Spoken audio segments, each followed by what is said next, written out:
잠깐 잘 쉬셨나요? 앞 시간에 우정에 대해서 우리가 살펴봤죠. 여러분 우정에 대해서 한번 생각해 보면서 내가 떻게 하면 우정을 잘 유지해 나가고 그 우정이 그 해체되지 않고 바람직하게 우정을 잘 유지해 나갈 수 있는지에 대해서 한번 그 생각을 쭉 한번 해보는 시간이었었으면 좋겠습니다. 그 앞 시간에 이제 우정에 대해서 쭉 한번 그 살펴봤고요. 이번 시간에는 이성 간의 대인 관계, 그 중에서도 사랑에 대해서 한번 살펴보고자 합니다. 여러분은 혹시 그 지금 이제 그 이성 친구를 사귀어 본 적이 있는 분도 있고 없는 분도 있을 것 같아요. 사랑이라는 게, 이성 간의 사랑이라는 게 어떤 거라고 생각하세요? 이성 간의 사랑이라는 게. 사랑이라는 게 뭐 뜨겁고 열정적이고 뭐 이런 것들. 아까 우정과의 사랑과의 차이에 대해서도 잠깐 살펴봤죠. 우정하고 이제 사랑하고는 좀 어떻게 좀 차이가 있는가에 대해서도 아까 잠깐 살펴봤죠. 사랑은 뭐 열정적이고 뜨겁고 이런 것이고, 우정은 그런 것보다 조금 더 그 우리가 관계를 나눌 수 있고 뭔가 조금 더 그 낭만적 그 열정적인 그런 것보다 열정과 매혹적인 그런 거, 성적인 욕망 이런 것들이 아니라, 우정은 조금 더 자신의 그 진심과 마음을 서로 상호작용하면서 나눌 수 있는 부분이다. 이런 것들에 대해서 이제 그 앞에서 잠깐 얘기했죠. 그 사랑은 이제 매혹적이고 조금 그 열정적인 부분, 그런 부분들이 그 있다. 그리고 사랑은 그 둘만이 하는 거죠. 둘만이 하는 거죠. 그리고 우정은 서로 이제 두 사람이 할 수도 있는 것이고, 여러 사람이 또 같이 공유할 수도 있는 것이고, 그런 차이가 좀 있다라는 거. 그리고 만남. 우리가 이제 이번 시간에는 만남에 대해서 좀 한번 좀 살펴볼 거예요. 여러분, 만남. 이성 간에 여러분은 어떤 만남을 추구하면서 사는지, 만남은 어떤 의미가 있는지, 이런 것들에 대해서도 한번 좀 여러분들이 이제 한번 생각해 보시는 그런 시간이 됐으면 좋겠습니다. 그럼 이제 조정민이라는 분이 하나부터 10까지 달라도 같이 살 수 있는 것은 오직 사랑하기 때문입니다. 같은 줄 알고 만났어요. 같은 줄 알고 만났는데 살아보니까 너무나 달라. 다 너무나 다른 거예요. 그리고 한 가지만 달라도 못 견디는 것은 단지 사랑하지 않기 때문입니다. 사랑을 한다면 정말 모든 것이 다 달라도 그것이 다 덮어진다는 얘기죠. 그리고 사랑은 다름을 견디고 누리는 힘입니다. 이 글만 봐서는 사랑이 너무 고통스러워요. 그쵸? 하지만 사랑 안에서는 모든 것을 견디고 이길 수 있다. 그런 것이 바로 사랑이다 라고 이야기하고 있습니다. 여러분, 만남과 우리 이 교재에서 이번 시간에는 만남과 사랑, 그리고 이번 장이죠. 이번이 6장이죠. 6장. 6장에서는 만남과 사랑의 특성과 이론들, 사랑의 유형과 남녀 차이, 그리고 사랑의 능력들에 대해서 쭉 볼 건데, 이번 시간에 이것들을 다 볼 수는 없을 것 같아요. 이번 시간에 볼 수 있는 부분까지 한번 보고 그 다음 주차에서 나머지 부분 보도록 하겠습니다. 자, 그럼 첫 번째로 나의 상식 쭉 나왔네요. 사랑이니까 여러분들 잘 아시겠죠? 이거는 상식적인 부분에서도 많이 있는 부분이니까 여러분들 인생에서 가장 아름다운 만남은 손수건과 같은 만남이다. 우리 뒤에 내용에서 나와요. 어떤 만남이 정말 귀중한 만남이고 소중한 만남이고, 어떤 만남은 정말 우리가 좀 피해야 될 만남인가에 대해서 지금 사랑에 빠진 사람의 변형계는 도파민과 페니레티라민으로 가득 차 있다.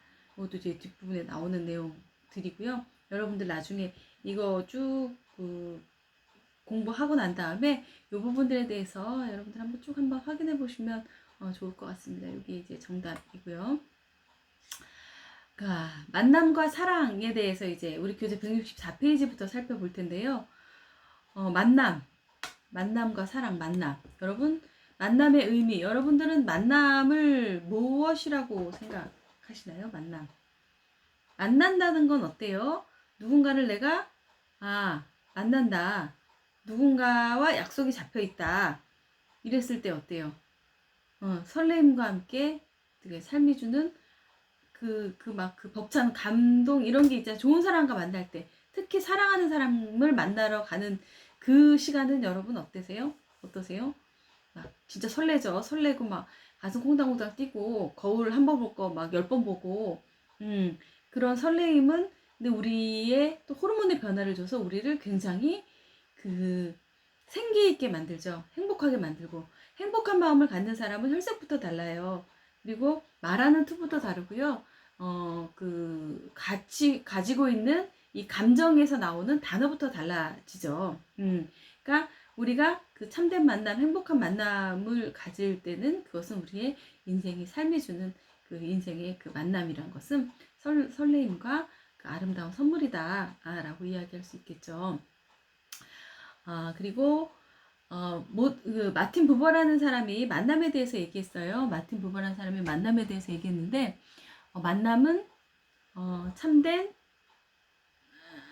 그 모든 삶은 참된 만남으로부터 시작된다. 여러분들 그런가요? 만남이라는 게 여러분들한테는 정말 어떤 의미인지 모르겠어요. 저와의 만남이 여러분들한테는 어떤 의미로 다가왔나요? 저는 여러분들을 그 만나는 학기가 시작될 무렵 굉장히 저도 설레였거든요. 어떤 사람들일까? 내가 만난 학생들은 어떤 사람들일까? 어떤 꿈을 가지고 있는 사람들일까? 또는 어떤 가치관을 가지고 있는 사람들일까? 어떤 생각을 가지고 있고, 나와 그들과 여러분들과 어떤 것을 참 나누면 좋을까? 이런 것들의 생각을 참 많이 했죠. 그래서 굉장히 설레는 마음이 있었죠. 그러니까 그 삶 자체가 여러분 만남이 없다면 어떻겠어요? 여러분 순간순간 우리는 처음에 엄마와의 만남으로 시작되죠. 우리의 인생은 부모의 만남으로부터 시작이 되죠. 그거로 시작이 돼서 어때요? 점차 그 만남의 폭을 넓혀가죠. 처음에 태어나서 응애응애하고 태어나서 엄마와 마주치고 그 다음에 형제 자매가 있다면 형제 자매와 마주치고 그 다음에 뭐 친척들과 마주치고 동네 사람들 엄마들과 아는 지인들과 마주치고 그 다음에 내가 자라면서 어때요? 사회생활을 하기 시작되죠. 놀이터로부터 엄마가 아는 사람으로부터 이제 같이 친구 관계를 형성하면서 이런 만남을 통해서 우리가 성숙돼 가고 인생의 뭔가 그 방향을 찾아가는 길이 될 수가 있겠죠. 만남. 그래서 마틴 부버는 참된 만남으로부터 이렇게 출발한다. 삶은 그렇게 이야기했죠. 우리가 어머님으로부터 만남이 시작되니까 그 이후로 계속 만남을 통해서 우리의 삶이 다져져 가니까. 그쵸? 그리고 만남이란 서로 간에 인격적인 교류가 일어나는 과정을 거치며 진정한 만남이 일어나는 순간 영혼의 진동이 일어난다. 그쵸? 여러분 만남이라는 것은 서로 간에 어때요? 인격적인 교류를 계속 하게 되는 과정이죠. 여러분들 인격적이지 않은 만남은 굉장히 힘든 만남이죠. 그러니까 만남에도 여러분들에게 굉장히 유익과 만족을 주는 만남이 있고 그 만남 자체가 굉장히 시간 허비가 되고 인생에 있어서 낭비가 될 수 있는 그런 만남들이 있을 수 있죠. 그리고 진정한 만남이 이루어질 때 어때요? 정말 특히 사랑하는 사람을 딱 만나게 됐을 때 우리는 영혼의 진동이 일어난다라고 이제 우리 교재에는 이렇게 표현이 되어 있습니다. 자, 만남의 종류에는 이렇게 4가지 종류로 나눌 수가 있대요. 네, 우리 교재에 만남의 종류 4가지로 나눌 수 있다는데 첫 번째로 생선과 같은 만남, 두 번째로 꽃송이 같은 만남, 지우개 같은 만남, 손수건과 같은 만남이 있다네요. 생선과 같은 만남은 어떤 만남일까요? 생선과 같은 만남은 우리 교재에 보면 165페이지에 나와 있어요. 만나면 만날수록 비린내가 묻어오는 만남이기 때문에 시간이 갈수록 어떻대요? 시간이 갈수록 이런 사람들과 만남은 역겨워지는 만남이다. 이런 만남은 좀 갖지 않는 갖지 말아야 되는 만남이라고 얘기할 수 있겠죠. 자, 그리고 두 번째로 뭐예요? 꽃송이와 같은 만남. 꽃송이 너무 좋아요. 근데 꽃송이와 같은 만남은 어떤 만남이냐면 우리가 만날 때는 좋아요. 그 활짝 피어 있을 때, 꽃이 너무 예쁘죠. 하지만 어때요? 꽃송이와 같은 만남은 오래 지속되지 못하고 시들어서 떨어져서 없어져 버려요, 그냥.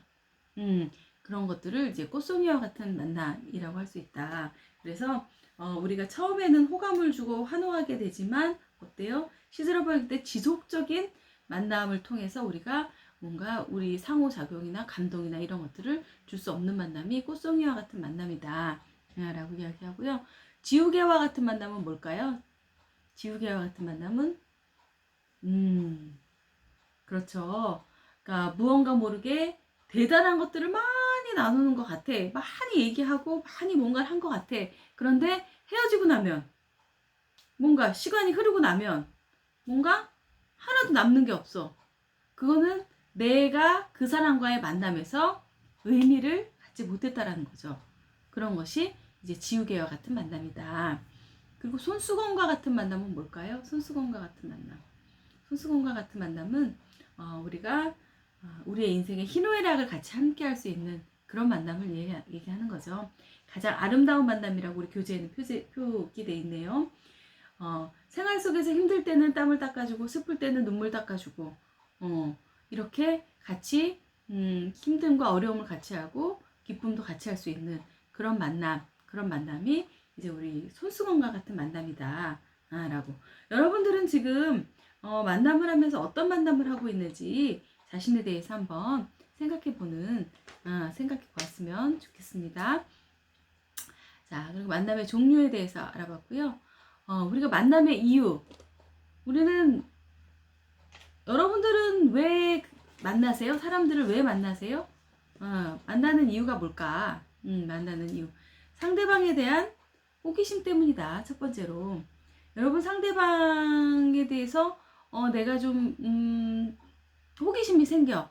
그러면 그 사람에 대해서 그 사람이 좋아하는 건 뭔지, 그 사람의 가치관은 뭔지, 그 사람이 일상생활에서 어떻게 생활하는지 이런 것들에 대해 정보에 대해서 이제 많이 알고 싶어지죠. 그렇기 때문에 상대방에 대한 호기심 때문에 이제 만나는 경우가 있고요.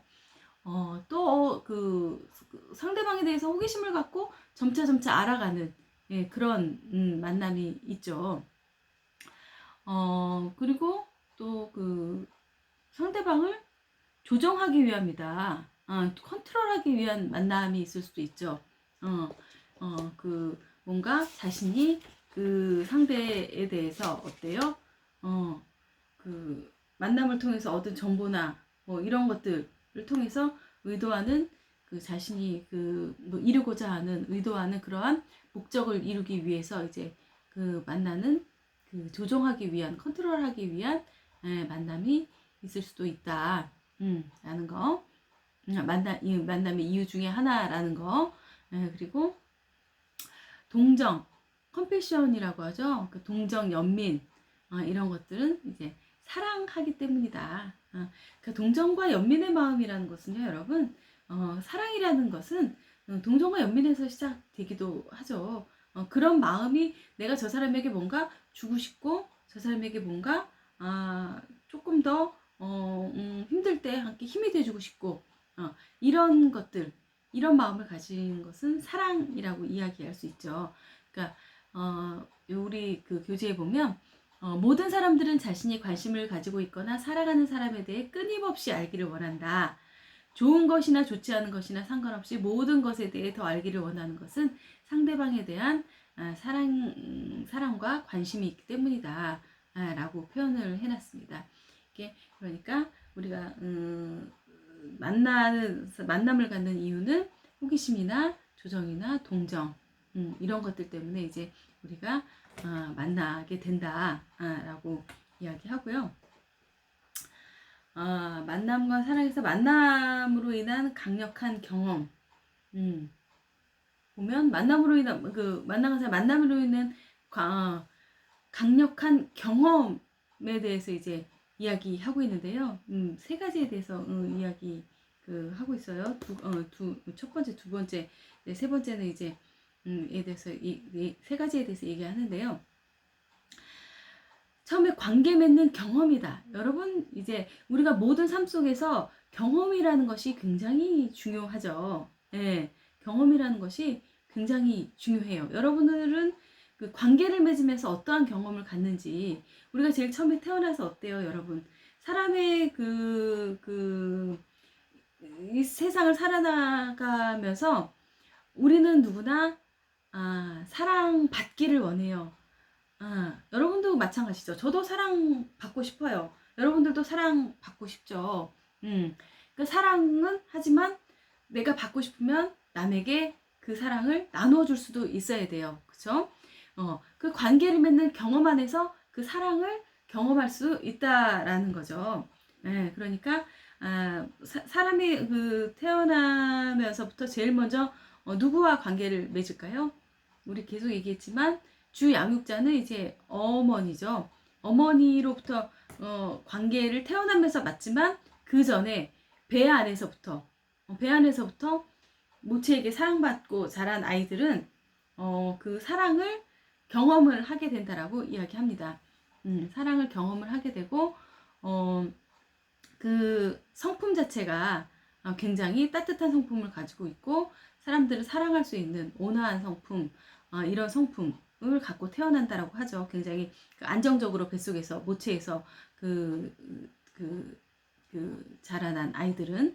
그런데 그것이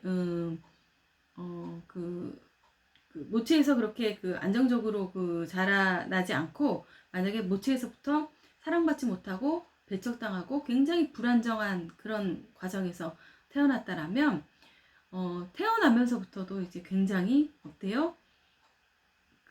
모체에서 느꼈던 거절감이나 박탈감이나 이런 것들을 가지고 태어난다라는 거죠. 그리고 삶 자체가 굉장히 왜곡되고 불안정한 그런 성품을 갖게 된다. 라고 이야기합니다. 그래서 관계를 맺는다는 경험은 굉장히 이제 만남을 통해서 맺는 강력한 경험이다. 라고 할 수 있죠. 이게 모체에서부터 그런 경험을 하게 되는 거죠. 그러면서 태어나면서부터 이제 태어나서 주 양육자로부터의 그런 경험, 관계 맺는 경험, 그리고 그 주변에 점점 이게 우리가 바운더리를 넓혀가면서 관계 맺는 경험, 이런 것들이 관계 맺는 경험이 이제 우리가 만남으로부터의 굉장히 강력한 경험이라고 이제 할 수 있는 거죠. 만남을 통해서 얻게 되는 경험이라고 할 수 있는 거죠. 그리고 성취하는 경험이다. 라고 이야기합니다. 그러니까 우리가 이게 만남을 통해서 만남을 성취해 보는 경험이죠. 그러니까 어때요? 진정한 우리 교재에 나와 있죠. 162페이지에서 성취하는 경험이다라부터 나와 있어가지고 만남을 통해 이루는 성취 경험은 주로 일의 세계에서 일어난다. 모든 사람은 자신이 하고 있는 일에 대해서 이루어지는 만남을 통해 성취 욕구를 달성하게 되며 이 성취 욕구를 달성을 통해서 비로소 사람들은 만족감을 누리게 된다. 진정한 행복은 관계 맺는 경험과 우리 밑에 보면 세 번째로 나와 있는 내용이죠. 진정한 행복은 관계 맺는 경험과 성취하는 경험의 균형이 맞을 때 누릴 수 있다. 진정한 행복은 그러니까 이 두 가지, 위에 두 가지. 관계 맺는 경험, 관계를 내가 맺는 경험과 그 관계를 통해서 성취하는 경험이 균형을 맞을 때, 균형이 맞을 때 우리는 진정한 행복을 누릴 수 있다라고 이야기할 수 있다라고 이야기합니다. 자, 그럼 사랑에 대해서 한번 해볼까요? 지금 이제 만남, 관계에 대해서 만남에 대한 것들에 대해서 이야기했어요. 어떤 사람을 만나는 것이 좋을까? 또 어떤 만남에는 어떤 특징들이 있고 지금 만남으로 인해서 우리가 경험하는 것들, 강력한 경험에는 이제 어떤 것들이 있는가들에 대해서 쭉 살펴봤고 이제는 사랑에 대해서 한번 알아볼게요. 사랑. 여러분들 사랑할 때 어때요? 사랑할 때 그냥 아무렇지도 않죠. 그러니까 사랑을 뭔가 하게 될 때는 어때요? 사랑의 시작은 빛으로부터 출발한대요. 어떠한 강렬한 빛으로부터 출발을 해요. 사랑은. 여러분들도 그러셨나요? 사랑을 할 때. 사랑을 해본 경험이 있는 분들, 이제 성인이시니까 지금부터 경험하시는 분들도 있을 것이고, 이제 요즘은 또 이제 그 독신을 하는 분들이 많아서 결혼도 또 늦게 하고 그런 분들이 많아서 어떨지 모르겠는데, 하여간에 그 사랑은 빛으로부터 출발한대요. 강렬한 빛으로부터 출발해서 그 빛은 그 뇌에 전달된 그, 그 호르몬, 이 호르몬 이 빛이 시신경 전기 신호로 이게 변환돼서요 뇌에 전달된대요. 뇌에 전달돼서 그 뇌하수체를 자극하게 돼서 호르몬을 분비하게 돼요. 사랑을 하게 되면 여러분들 호르몬이 어떤 호르몬이 나올까요? 막 짜증나는 호르몬, 막 그러니까 그 아드레날린 뭐 이런 것들이 막 분비될까요?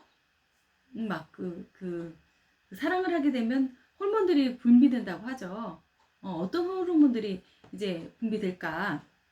네 가지 호르몬들이 분비되는데 그 첫 번째로 도파민이라고 여러분 많이 들어봤죠. 도파민, 세로토닌 이런 것들 많이 들어보셨을 거예요. 도파민은 행복 호르몬이라고도 이야기하죠. 뇌에 어때요? 뇌를 자극해서 어때요? 이 호르몬은 뇌에 좋은 느낌을 줘서 사랑을 느끼도록 자극해주는 그러니까 행복감을 느끼게 하는 그 호르몬이 이제 우리가 도파민이다. 네 가지 호르몬 중에 도파민, 행복 호르몬이 분비된다. 라고요 하고요. 분비되고요. 그 노르에피네프린이라는 그 호르몬이 있어요. 그 우리가 아드레날린이라고도 이야기하는데요. 그 노르에피네프린은 교감신경을 자극하는 호르몬이에요. 그래서 우리의 생각과 의식을 명료하게 하고요. 그 적당한 긴장감을 줘요. 긴장감을 주면 어때요?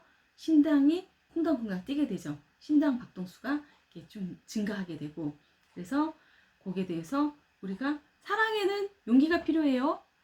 사랑을 쟁취하려면 용기가 필요하죠. 그래서 용감한 행동을 하게 되고요. 사랑을 하게 되면 어때요? 두려움도 극복할 수 있게 되죠. 사랑의 힘으로 두려움도 극복하게 된다라고 하죠. 그래서 두려움을 극복할 수도 있는 그런 사랑을 하게 될 때 그 분비되는 호르몬이 노르에피네프린이다. 노르아드레날린이다. 그리고요. 세 번째로 페닐에틸아민. 페닐에틸아민은 이제 이게 우리 몸속에서 자연적으로 분비되는 호르몬인데 암페타민은 그 각성제예요. 그러니까 마약 성분의 각성제인데 그 천연 암페타민의 효과가 내는 것이 페닐에틸아민이다. 그래서 이것은 교감신경을 막 자극해서 그 사랑에 빠진 사람들은 어때요? 굉장히 그 마음이 붕붕 뜨는 것 같죠? 마음이 붕붕 뜨는 것 같고 어때요? 몸이 붕붕 뜨는 것 같고 어때요? 이렇게 사랑에 빠진 것 같은 행복감으로 가득 차게 되는 거죠. 그리고 세상에 막 두려울 것이 없어지는 거죠. 그러니까 그 사랑에 빠진 사람의 뇌는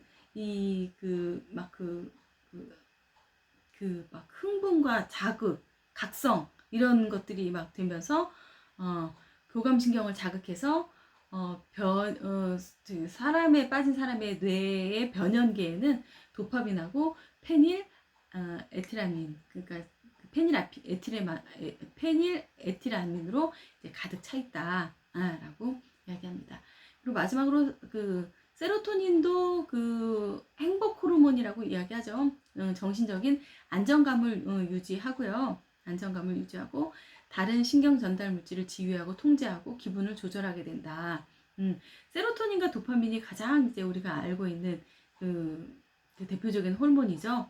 세로토닌은 신경 전달 물질을 이렇게 지휘하는 거고 통제하는 역할을 하면서 지나친 충동을 일으키는 노르에피네프린은 굉장히 약간 충동적인 호르몬이죠. 자기가 무엇이든 할 수 있을 것 같은 이런 노르에피네프린에 대해서 약간씩 그 호르몬을 너무나 이렇게 강력하게 나오면 그 충동이 강하게 나오기 때문에 그것을 약간씩 조절하고 그리고 세로토닌은 대뇌 피질의 예민한 기능을 억제하고 스트레스와 갈등을 감소시켜서 마음을 평안하게 해주는 호르몬이다. 이외에도 사랑을 하게 되면 옥시토신이라는 호르몬도 나오고 이런 그 호르몬들이 나옴으로 인해서 사랑을 할 때 이런 호르몬의 작용에 대해서 우리는 굉장히 행복하고 흥분된 감정을 느끼게 된다라는 거. 하지만 어때요, 여러분? 사랑을 할 때 이러한 호르몬 작용에 대한 그 행복감을 느끼게 되는데, 사랑은 어때요, 여러분? 이 호르몬이 계속 분비될까요? 사랑을 하게 될 때 이 네 가지 호르몬이 계속 분비될까요? 계속 죽을 때까지 분비되면 얼마나 좋겠어요. 그쵸? 그러면 그거는 정말 변하지 않는 사랑이라고 이야기할 수 있겠죠. 그런데 어때요? 우리의 사랑에 유효기간이 있다라고 항상 얘기하죠. 여러분은 이제 사랑을 해보면서 혹시 그런 것들을 느껴본 적이 있나요? 이러한 호르몬이 막 분비되는 기간은 어느 정도 약간 좀 정해져 있다라고 이야기하죠. 그래서 호르몬에 의한 효과는 길어야 한 30개월이다 라고 이제 우리 교회에 나와 있네요. 한 30개월 정도다. 그래서 이 사랑을 통해서 변화가 돼서 이 사랑을 더욱더 차원 높은 사랑으로 끌어올려야겠죠. 그래서 사랑에도 기술이 필요한 거죠.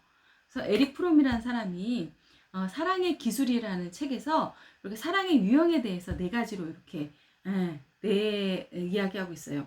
그러니까 여기서는 사랑은 이런 호르몬 작용으로 해서 처음에 확 생성되지만 이 사랑도 사랑의 기술에 의해서 점차적으로 만들어가는 것이다 라고 이제 이야기를 하고 있는 거죠. 그래서 이제 에릭 프롬이라는 사람의 책에 사랑의 기술이라는 책에 보면 이렇게 네 가지 유형의 이제 그 사랑에 대해서 이제 나와 있는 거죠.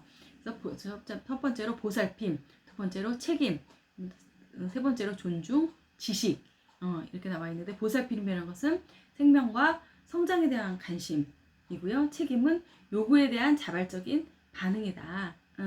우리가 책임이라고는 하지만 우리가 가정 안에서 사랑하는 관계 안에서 요구에 대한 자발적인 반응이라고 이야기할 수 있고요. 존중은 있는 그대로 바라봐주고 독특한 개성을 알고 그것을 그대로 존중해 주는 것이다. 그리고 지식이라는 것은 상대방의 입장에서 객관적으로 보는 능력이 있어야 된다라고 해서 사랑의 유형을 그 에릭 프롬이라는 사람이 사랑의 기술이라는 책에서 네 가지로 이렇게 이야기하고 있습니다. 열정적인 사랑의 유효기간은 길어야 그러니까 30개월이라는 거죠. 그 뒤에는 우리가 사랑도 이렇게 만들어가는 것이 중요하다라고 이제 이야기하고 있는 겁니다. 자, 그리고 이제 우리 교재에 보면요. 우리 교재 사랑에 대해서 보면 이제 169페이지 두 번째 패러그래프 한번 보시면요. 거기 재밌는 얘기, 우리가 사랑에 대해서 이제 매슬로우가 어떻게 얘기했는지, 그리고 사티어가 어떻게 얘기했는지 우리 교재에 보면 쭉 나와 있으니까 여러분들 한번 보시고요.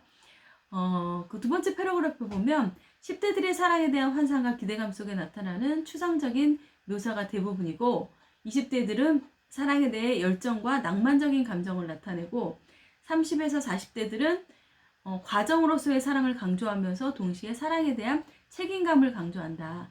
그리고 50대에서 60대는 인생을 관조하는 입장에서 열정보다는 친밀감과 책임감의 의미를 강하게 나타냈다. 라고 얘기하죠. 사람은 본성적으로 사랑받지 못할 때 가장 불안해한다고 학자들은 말을 하고 있습니다. 그러니까 누군가에게 사랑을 고백하고 싶어도 용기 있게 하지 못하는 이유는 거절에 대한 두려움인 거죠.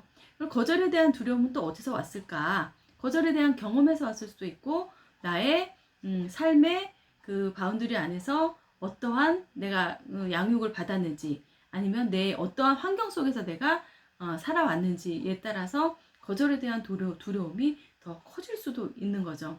그러니까 이런 것들 본성적으로 사랑을 여러분들에게 받고 싶죠. 아까도 얘기했지만 사랑을 받고 싶다면 내가 사랑을 베풀 수도 있어야 된다는 거 기억할 수 있었으면 좋겠습니다. 일방적으로 내가 아무리 잘났어도 내가 받기만 하는 사랑은 어느 정도의 한계에서는 무너지게 돼 있는 거죠.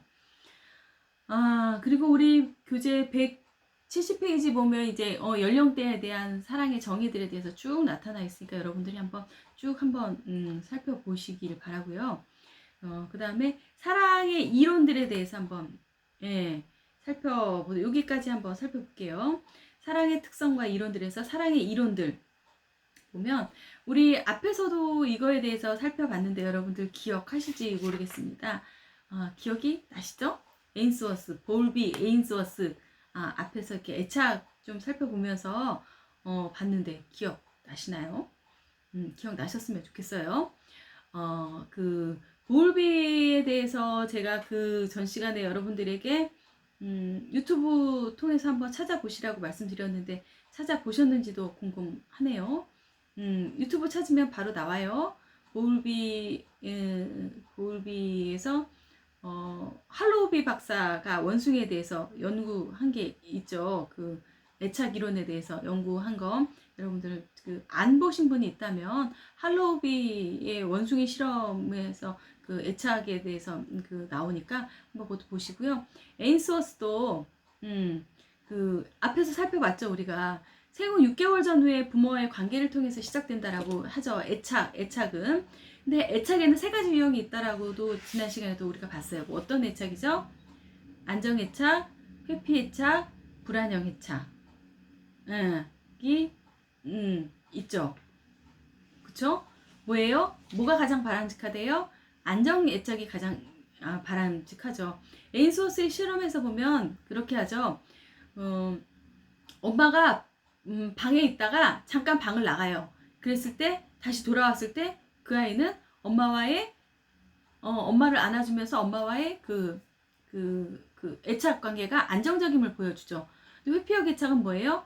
엄마가 안에 있다가 밖에 나갔다가 다시 들어와도 뭐 엄마가 들어오는가 보다 많은가 보다 이렇게 행동을 하고요. 불안형 애착은 어때요? 불안형 애착은 엄마가 잠시 나갔을 때부터 이제 울기 시작하는 거죠. 그래서 불안해서 방을 뺑글뺑글 돌거나 힘들어하는 거죠. 그러니까 이 분리불안이 있는 거죠. 불안형 애착은 굉장히 막 불안해하고 하지만 엄마와의 애착이 안정적으로 이루어진다는데 엄마를 봤을 때 반가워하고 좋아하고 회피형 애착은 그렇지. 회피형 애착, 불안정 애착은 굉장히 그 상황에 대해서 인식들을 잘 못하는 그런 경우들이 있는 거죠. 그리고 어때요, 여러분? 그 애착에서 애착 발달에서 이제 안정적 애착은 사람과의 대인 관계를 맺는 거에 있어도 사랑을 함에 있어서도 그 사랑에 사랑을 받고 사랑을 주고 하는 거에 있어서도 안정적 애착은 굉장히 안정적인 모습을 보이죠. 하지만 회피형 애착은 사람을 관계에 맺는 거에 대해서 별로 친밀한 관계를 맺는 거를 굉장히 좀 맺는 것이 힘들 수 있죠. 힘들 수 있죠. 그리고 어때요? 상대방에 대해서 뭔가 좀 우리가 사랑해도 확신이 필요하고 서로에게 확신을 줄 필요도 있는 거죠. 그런데 확신이 애매모호하고 항상 뭔가 좀 거리감을 두는 이런 형태를 나타낼 수 있는 거죠. 불안형 애착은 뭔가 떨어지는 거 자기가 끌어안고 있어야 되는 그런 불안하고 뭔가 관계에 대한 굉장히 정서적으로 의존적인 성격이 될 수 있는 거죠. 그래서 의존적으로 행동하기 때문에 굉장히 그 불안은 더 쌓여가게 되는 거죠. 그래서 관계 형성을 할 때 관계 형성을 할 때 사랑을 할 때도 이 애착 형성이 어떻게 되냐가 굉장히 영향을 미친다. 라는 거 우리가 살아온 세월 통해서 애착 형성이 어떤 영향을 미쳤는가 또 영향을 미친다라는 거. 그러니까 만약에 여러분들이 지금이라도 나는 안정적인 애착을 형성하지 못한 것 같아. 그리고 사랑을 별로 받지 못한 것 같아. 라고 생각한다면 스스로 자기 자신을 사랑하는 것을 여러분들이 연습할 필요성이 있어요. 스스로 자기 자신에게 다독거려주고 나는 소중한 사람이고 나는 정말 괜찮은 사람이고 나는 정말 가치 있는 사람이라는 것을 자기 스스로에게 심어줄 필요성이 있는 거죠. 그 사랑은 여러분 우리 여기 지금 매일 마지막 주에도 나와 있지만 사랑을 받아본 사람이 사랑을 할 줄도 안다라고 이야기하죠. 그래서 사랑에 대해서 이제 갖는 감정들 이런 것들에 대해서 우리가 애착에서 갖는 이런 부분들에 대해서 이제 굉장히 좀 우리가 생각해 볼 필요성이 있는 거죠. 안정형 애착에 대해서 이제 쭉 설명했죠. 파트너와 따뜻하고 애정 넘치는 관계를 맺는 것이 별로 어렵지 않고 안정형 애착 유형에 속한 사람은 자신의 욕구와 감정을 파트너에게 효과적으로 전달하고 그리고 파트너와 친밀감을 어려움도 나눌 줄 알며 파트너가 필요로 할 때 곁에 있어주는 사람 이렇게 안정적 애착 유형이다. 그리고 회피형은 경계를 유지하는 일이 매우 중요하다. 독립적인 영역과 경계를 유지하는 것. 지나친 관계는 불편하게 느끼고 파트너와도 적당한 거리를 유지하려고 한다. 마음을 잘 터놓지 않기 때문에 거리감을 느끼고 서로가 심한 경계심을 보이므로 혼자 있는 시간과 공간을 이런 사람들은 회피형과 잘 지내기 위해서는 존중해 주어야 한다. 불안형은 어때요? 매우 가깝고 친밀하고 자기와만의 무슨 이게 특별한 관계를 갖기 원하는 거예요. 그래서 자신이 원하는 만큼 가까워지지 않을까 불안해하고 두려워하기도 하고, 그러니까 정신적인 에너지의 상당량을 파트너와 소모하고, 그리고 너무 의존적이고 집착적인 형이 될 수도 있다라는 거죠. 그러니까 애착 유형에 따른 사랑 방식. 여러분들도 만날 때는 어떤 유형을 만나야겠어요? 안정형의 유형을 만나는 게 좋겠죠. 그리고 여러분들도 안정형의 유형이 되도록 준비하고 좀 발전시켜 나가는 것이 필요하다라는 거까지 우리가 이렇게 애착 유형까지 이번 시간에 시간이 많이 갔네요. 애착 유형까지 한번 살펴봤고요. 다음 시간에는 다음 강의에서는 사랑의 특성과 이론에서 사랑의 삼각 이론, 여기 이게 스탠버그의 이론인데 요 이론이 좀 굉장히 많기 때문에 6장 마지막 내용까지 다음 장에서 7장까지 쭉 이어서 한번 해보도록 하겠습니다. 여러분들 수고 많으셨고요. 이번 강의 10강까지 쭉 마쳤습니다. 다음 강의에서는 사랑의 삼각형 이론으로 여러분들과 함께 하도록 하겠습니다. 여러분들 수고 많으셨어요. 고생하셨습니다.